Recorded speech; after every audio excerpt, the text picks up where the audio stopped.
8 things I hate about the NordicTrack S22i. So I actually think the NordicTrack S22i is a really good indoor cycling bike, and I gave it a tail happy score of 90 out of 100, which if you want to watch my full tail happy score review, I have a link to it up here or down in the description box. However, like all of my indoor cycling bikes, the NordicTrack S22i is not perfect, so here are the 8 things I hate about it. The first thing on my list of things I hate about the NordicTrack S22i is the lack of a power button to turn this monitor on and off. Literally, there is no power button anywhere to get the screen to turn off. It just kind of displays these screensaver images all the time. And yes, the images that are displayed on the screen are actually really pretty, and it kind of is just inviting you and calling you over for an outdoor ride all the time. However, the big problem I have with this screensaver style method that doesn't allow you to turn the screen off is probably not everybody wants the screen to stay on all the time, right? I mean, maybe you have this thing in a small space and you have it in a bedroom, or you have it in a place where you need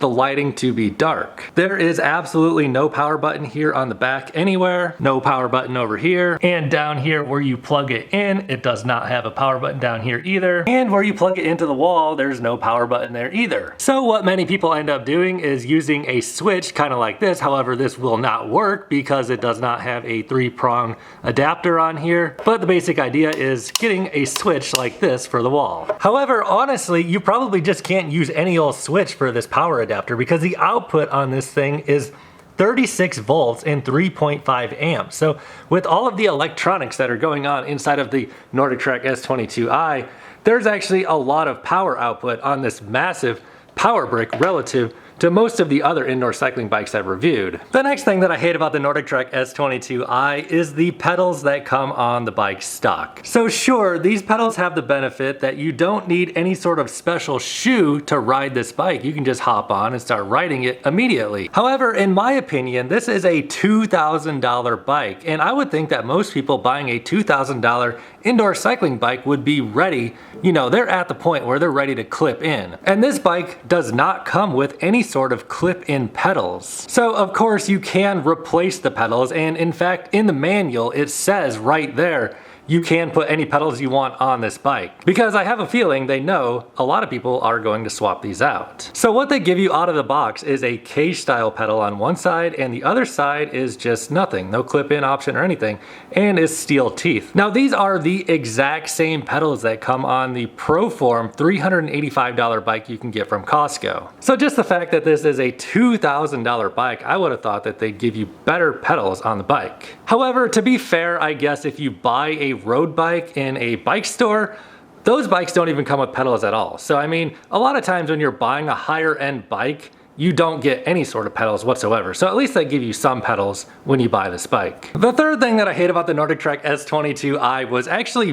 building it. This bike is extremely heavy, just over 200 pounds, and the box that it comes in, very difficult to move around. And honestly, this is kind of a moot point to some degree, because after you get the bike built, you have it built and it's done, and you don't need to ever worry about this again. But not only is the NordicTrack S22 extremely heavy, it was also just a pretty tedious build process. So being that it was such a difficult bike to build, I made a video, which I'll put a link to below this video in the description box, on how to build the NordicTrack S22i and just some of the problem areas I ran into, and just something to help kind of guide you through the build process. That being said, even though this bike is so heavy, Amazon Prime still does offer free shipping, so you can order it on Amazon, which I do have a link below this video to the Amazon listing, and they will deliver it directly to your home, even though it's so heavy. So if you're worried about having to transport this thing, you can completely avoid that by just ordering it online. The fourth thing that I hate about the NordicTrack S22i is kind of a minor thing. So it's pretty easy to start a ride. You just hit the start and it goes. And I don't know why I'm so bothered by this, but every single time you do a ride, it gives you this freaking warning, and you have to like click accept just to start doing the ride.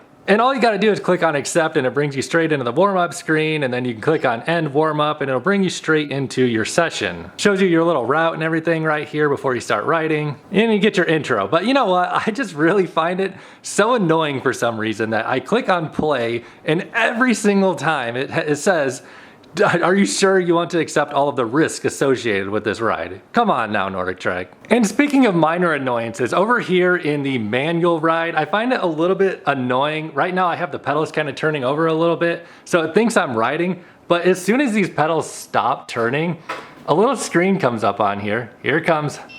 Here it comes. There it is. Resume movement to continue workout. Now honestly, most people probably aren't going to have a lot of problem with this component on the manual ride, but a lot of times I'm just trying to like record something and I have to keep these pedals going over and over just in order to keep this screen off of here. Just a little minor inconvenience, and honestly not that big of a deal. But this is my video on things I hate about the NordicTrack S22i, so believe me, I am going to mention it. So the next thing I hate about the NordicTrack S22 is actually the power and watts display. So yes, it does give you your power output, and you know, it gives you your cadence and your resistance and all the good metrics. However, one thing that this bike lacks that I really wish it had was a FTP test. So you can see your riding zone. So, you know, you can basically do like a 20-minute test and get all of that data built in to the bike. So like the Peloton Bike Plus down here on the bottom, after you do your FTP test, which is built in to the Peloton, you get your zones displayed down on the bottom, and anytime you're in a ride, you can easily find your zone. So having your FTP zones labeled 1 through 7 and a nice little display down here on the bottom is an extremely effective training tool, you know, if you're trying to boost your cycling performance. And the NordicTrack S22i simply does not have this feature built into the bike at this time. So I really wish the NordicTrack S22i did have the FTP test and all of that data displayed right up on the screen. The next thing I hate about the NordicTrack S22i has to do with the seat, but it's not the seat itself. It's actually kind of like the mount here for the seat. And the problem that I have, and you guys let me know in the comment section below if you have the same problem, but this seat has like a little clicking noise to it. So it kind of gets bouncing a little bit.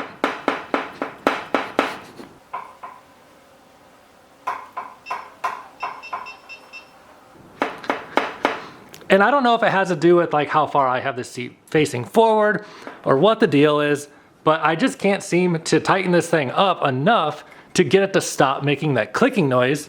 It just wants to bounce up and down. Now obviously you shouldn't be bouncing up and down in the saddle as you ride, and maybe it kind of acts as like a warning in a way to let you know that you're having bad cycling form. But still, if you guys know the solution to this, you guys let me know, because I don't know what my deal is. But yeah, that's the situation for me. Next on my list of things I hate about the NordicTrack S22i is the SMR, or Silent Magnetic Resistance labeling. And to tell you the truth, the resistance on the NordicTrack S22i is extremely quiet. The problem that I have with this Silent Magnetic Resistance labeling is it might lead people to believe that this is a silent bike, and that is just not the truth. In fact, the NordicTrack S22i is probably the single loudest bike out of any of the bikes I've ever experienced.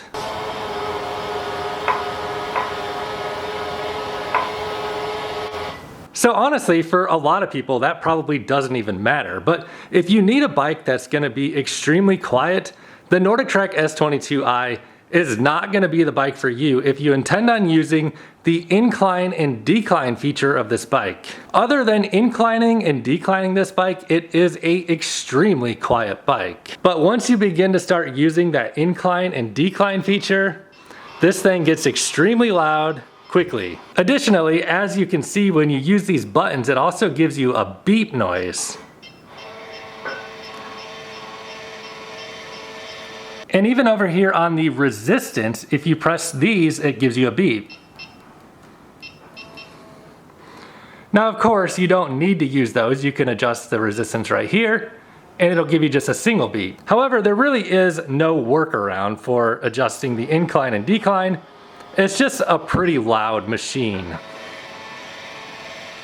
So those are the 8 things I hate about the NordicTrack S22i, but honestly, I really like this bike, and I would really recommend it for anybody who wants a bike, an indoor bike that's gonna like replicate that outdoor riding experience and feel. The outdoor instructor-led classes on the NordicTrack S22i are actually really nice, and there's a lot to love about this bike. So if you want to learn more about the NordicTrack S22i, I have more videos on this bike linked below this video in the description box, and also browse my channel for other indoor cycling bike video reviews. I actually have another video coming soon about the 7 things I love about the NordicTrack S22i. So be sure to watch that video, and also if you're thinking about buying the NordicTrack S22i, check out that link below this video in the description box, because if you buy it through that link, it will help support this channel and I would greatly appreciate it. However, as always, you know, I'm not trying to convince you to buy this bike. I'm just saying if you want to help support the channel and you're going to buy it anyway, you can buy it through the link below and I would greatly appreciate it. That being said, if you learned anything in this video, please give me a thumbs up, click that subscribe button, and I'll see you